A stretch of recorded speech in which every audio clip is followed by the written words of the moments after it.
Welcome back to another Marketing Monday episode, and welcome back to the Vi Media channel. As always, this is another Marketing Monday episode.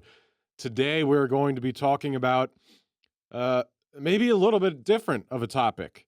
Normally, of course, we focus on digital marketing here at Vi Media, because, of course, that is what we focus and specialize in, building websites, SEO, Google Ads, social media, content creation. Uh, I wanted to kind of go off the cuff though. Let's talk about maybe some things that are more of a traditional means, not digital, right? Because I think, I was reading this post today, and so here's the post. I was a content creator 5 years ago and recently started again, and how things have changed. 2019, not much noise. So if you simply pushed out content, you'd likely do well. Easier to build out content, have people discover you. Didn't need the content to be that good, just to be consistent. Focused on building communities. 2025, so much noise. Everyone is posting 100 times a day on multiple platforms. Everyone is a content creator and has a personal brand. Hard to stand out, need a clear niche and brand narrative. Need to incentivize people from day one to help grow community. Constantly competing for attention. Building community is still important because the community members are less loyal and floating around 25 communities. Everything is paid and botted. Community is fake. I'm sure you've noticed that more than everything. Um, Content creation, of course, is a huge opportunity for people and businesses, but it also continues to get more crowded and noisy. Um, I would say, especially with this, and I'm going to kind of lead into what I was going to get into. Um,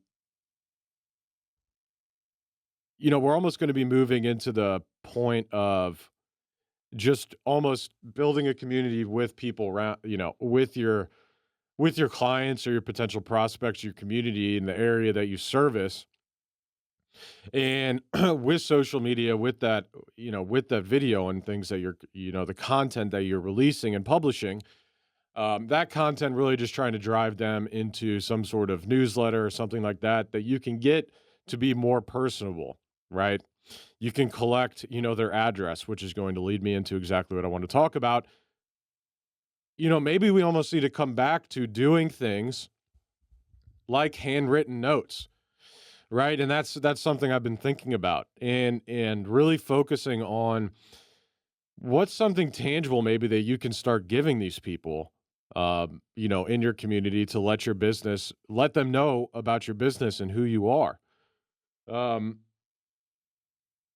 because a lot of the mail that I get now is like, it's like dentists and, medical offices and things like that. I'm sure you guys get the same. If it's around election season, I'll get a bunch of that stuff. Other than that, I mean, mainly I get hit with just banking stuff. Here's a credit card offer. Open a Chase bank account, get $900. I'm sure you guys get that as well every month, or just normal bills and things like that. But I don't get a lot of stuff. In the best stuff that I get is actually from some of the brands that I buy from, like Christopher Ward, my watch. Every quarter they release like a new print magazine, nice super magazine about their new releases, mail it to me, and I'm like, that's a nice touch, right? So there's things like that you could be providing, but obviously it doesn't have to be like that if you're an HVAC company or a roofing company or anything. But you know, going directly to people's mailboxes, I think, is going to be more useful now than ever. And you can only do it once, right? It has to be a strategy, just like anything else. But I really think that if you have a good strategy, you have a good offer, and not only are you just cold, direct marketing these people, you're getting, their information through other avenues as well, through marketing your business and building an email, a client list, a prospect list, a community list, if you will, of people, in your area. And you could start marketing your business that way. Because I think, I open my mail, I look at it, to be honest with you. I think most people look at every single piece of their mail, and then, of course, they go ahead and throw it away, and God only knows how much trash we get from all of the stuff that we toss from mailers. But I would say that that is, it might be one of the only times you're not looking at your phone is you're looking at the mail. And it has worked for some of our home service clients that we have a partner that we work with, right? We don't do this in house. We help with the branding and we help with the idea of the campaign, but we're not, we don't go to the USPS. We're not going to get the list and things like that to go ahead and do it, right? We have a partner that facilitates that for us, which makes our lives, of course, a lot easier and our clients' lives as well.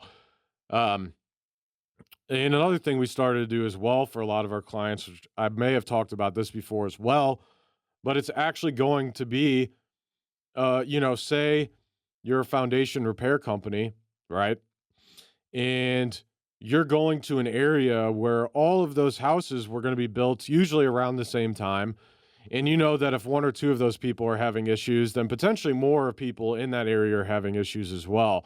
So why not say, hey, and people don't like door knocking. Obviously, people say that door knocking works.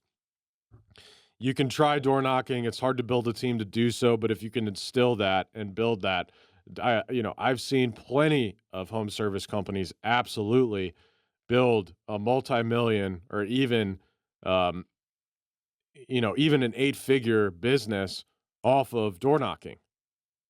But so you work on someone's house, right? And then just hit that neighborhood with direct mail. Say, hey, I worked on this house. They have issues. Your home was built around the same time. You may have issues. Are you seeing any of these issues? And just highlight some of the problems, that they may be having that would lead to them needing a foundation repair company, or just give some advice, give some value, right? Provide some value through those.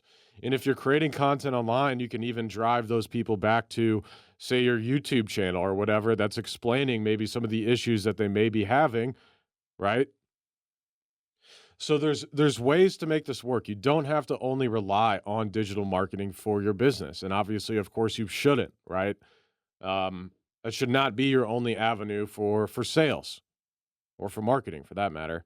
Right? If your sales are 100% reliant on digital marketing, I saw post after post after post of TikTok creators, when TikTok went down, of everyone worried about, hey, that's where I made 80%, of the revenue for my business. And a lot of the time they're just content creators selling things. But I'm like, you need to build something of value for your business. You need to bring them into your business and then they're buying from you, right? They're going to your website. They're going to something that you own. Just relying only on TikTok, especially after, them talking about it for months on months on months on months, about banning it and getting rid of it. You as a business owner, if you rely on TikTok for your money, should have 100% been planning on, number one, posting your content to other places and hoping that you, of course, start to get a following there. But number two, start to plan for that. Start to launch a website. Let all of your followers know, hey, go and find me here. Go and find me here. And then maybe, you take a hit. And of course, I'm sure you would take a hit of revenue for your business, but it's not going to be 80% wiped out overnight because you didn't plan accordingly. But this is one of my arguments for keeping TikTok at this point. Um, at this point, I don't really see all of our data gets leaked, right? I'm sure even our social security numbers are on a list for like anyone to buy, I'm sure on the dark web or whatever it is now, where you can purchase that kind of stuff. So I don't, maybe it made sense 8 years ago to ban it when it was new, but now so many people use it. So many people make money off of it. It's almost hard for me to say, yes, let's do it. I would rather just, hey, put an age requirement on TikTok. Make it 18 plus. If we don't want our kids on these things, just make social media 18 plus. Easy, done. Then if you're an adult, and you want to use TikTok and you want to consume whatever, there's good info on TikTok, but a lot of what I see is just random bullshit. If you want to spend your day scrolling TikTok, you can be my guest. You're an adult, do whatever you want to do. But one of the big things is banning it for the kids. It's like, well, just put an age requirement on it. I mean, Facebook and stuff, in order to verify your accounts, you're already having to submit ID. Is it that crazy? And of course, I don't want to have to submit an ID. I don't like the idea of being policed in that way. But also, what are you going to do? So, going back, traditional mailers, handwritten notes, try to start with the content that you're making, right? Or the advertising or the marketing that you're doing. Try to start building a community in terms of a list for your business.